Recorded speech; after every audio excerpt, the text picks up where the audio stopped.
A few months ago, my roommate, Paul Archer, in college, asked me if I would submit, if Dorothy and I would write up a resume of my accomplishments in the agricultural profession.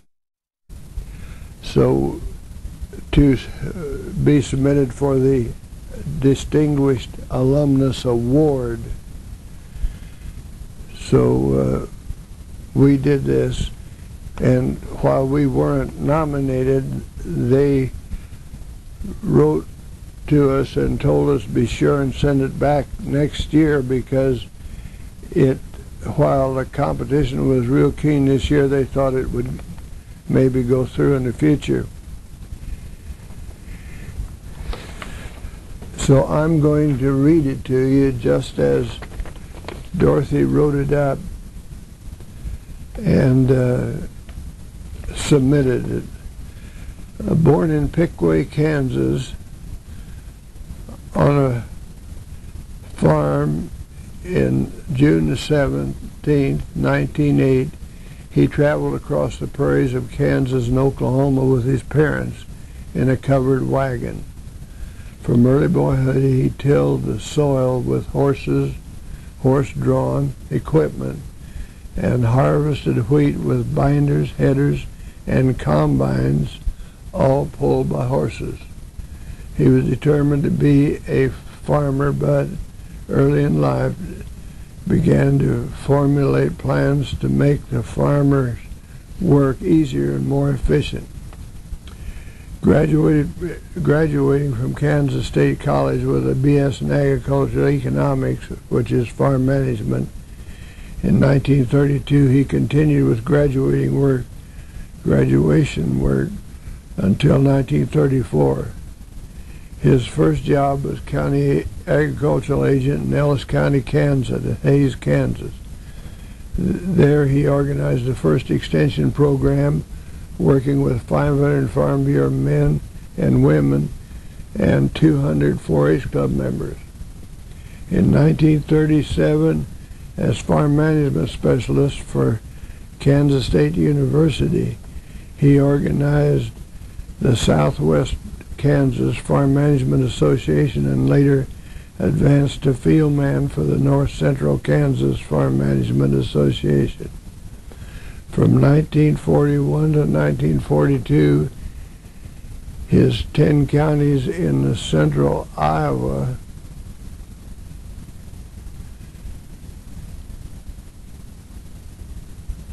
Farm Business Association had the highest net farm income of any area in the United States.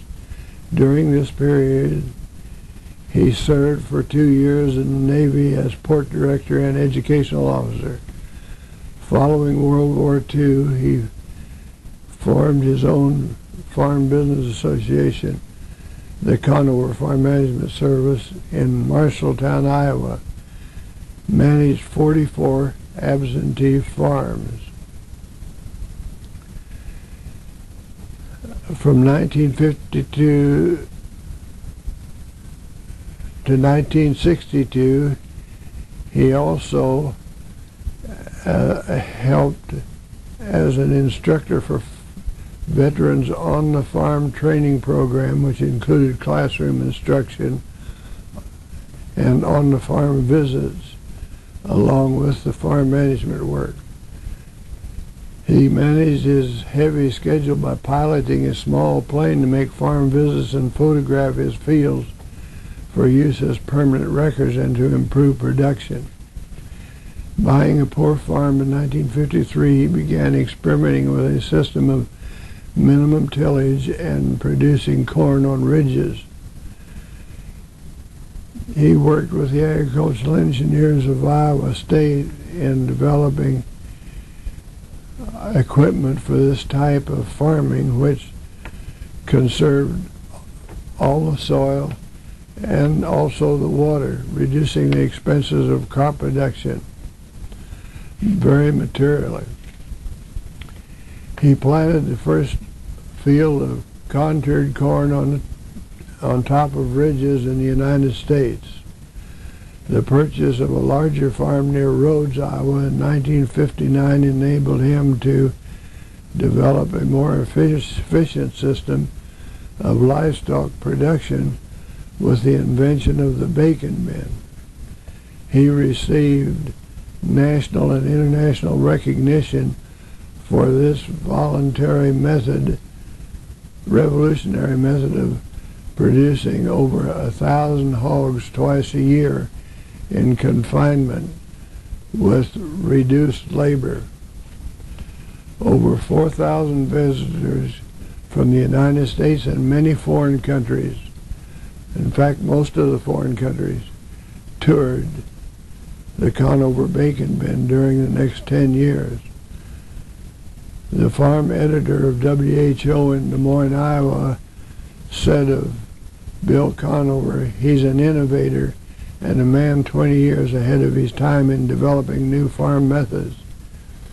He received the Master's Corn Grower and a Master Lamb Producer Award in Marshall County, Iowa.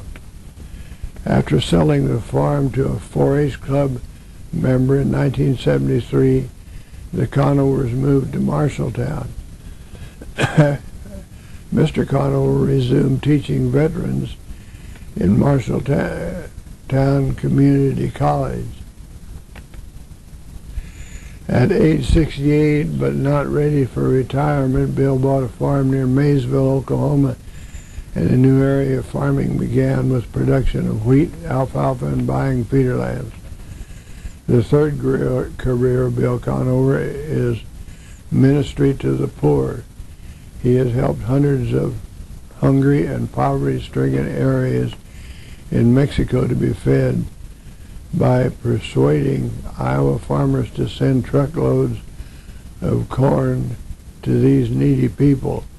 He and his wife Dorothy currently conduct an educational program for Hispanics which enables them to become legalized under the amnesty program.